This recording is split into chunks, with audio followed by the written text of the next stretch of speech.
السلام علیکم ورحمۃ اللہ وبرکاتہ۔ معزز سامعین و ناظرین، امید ہے آپ خیریت سے ہوں گے۔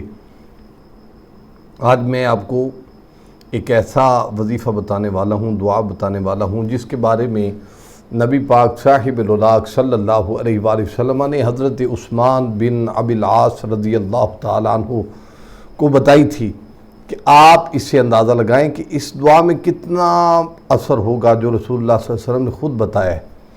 یہ دعا ہے جسم میں کسی بھی حصے میں آپ کی تکلیف ہے، آپ کے کندھے درد کر رہے ہیں، بازو درد کر رہے ہیں، اور آپ کے جو رانوں ہیں وہ درد کر رہے ہیں، جسم میں کسی بھی حصے میں آپ کی تکلیف ہے۔ جو حضرات تکلیف میں رہتے ہیں ان سے پوچھئے کہ تکلیف کا جو ہے وہ کتنا بڑا درد ہوتا ہے، اور انسان کیسے پھر وہ سو نہیں سکتا، چل نہیں سکتا، بیٹھ نہیں سکتا، کسی کے ساتھ گفتگو نہیں کر سکتا، وہ کسی سے باتیں نہیں کر سکتا۔ کیوں؟ وہ تکلیف میں ہے۔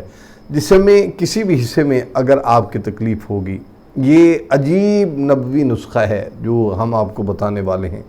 جسم کے جس جگہ تکلیف ہو وہاں آپ ہاتھ رکھ لیں اور یہ دعا پڑھ لیں۔ سب سے پہلے پوری بسم اللہ الرحمن الرحیم آپ کی بسم اللہ پڑھیں۔ اس کے بعد آپ نے پڑھنا ہے اعوذ بعزت اللہ وقدرتہ من شر ما اجد واحاذر۔ یہ آپ نے پڑھنی ہے دعا صرف اور صرف 7 مرتبہ۔ 7 مرتبہ یہ دعا پڑھنی ہے، پھر ہاتھ ہٹا لینا ہے۔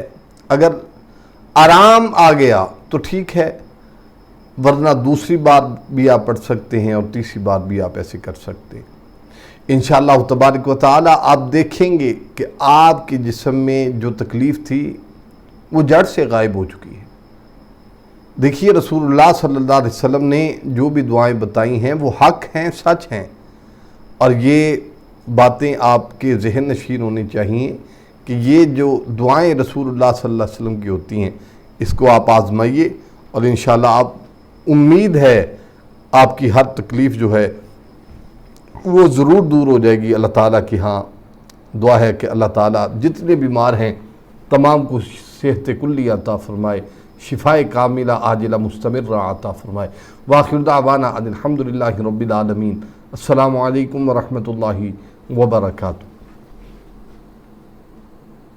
مزید اس طرح کی ویڈیو دیکھنے کے لیے ہمارے یوٹیوب چینل کو سبسکرائب کریں، لائک کریں، شیئر کریں، تاکہ ہر آنے والی نئی ویڈیو کی اپڈیٹ جو ہے بر وقت آپ کو مل سکے۔ شکریہ۔ فَإِنَّ مَعَ الْعُسْرِ يُسْرًا إِنَّ مَعَ الْعُسْرِ يُسْرًا فَإِذَا فَرَغْتَ فَانصَبْ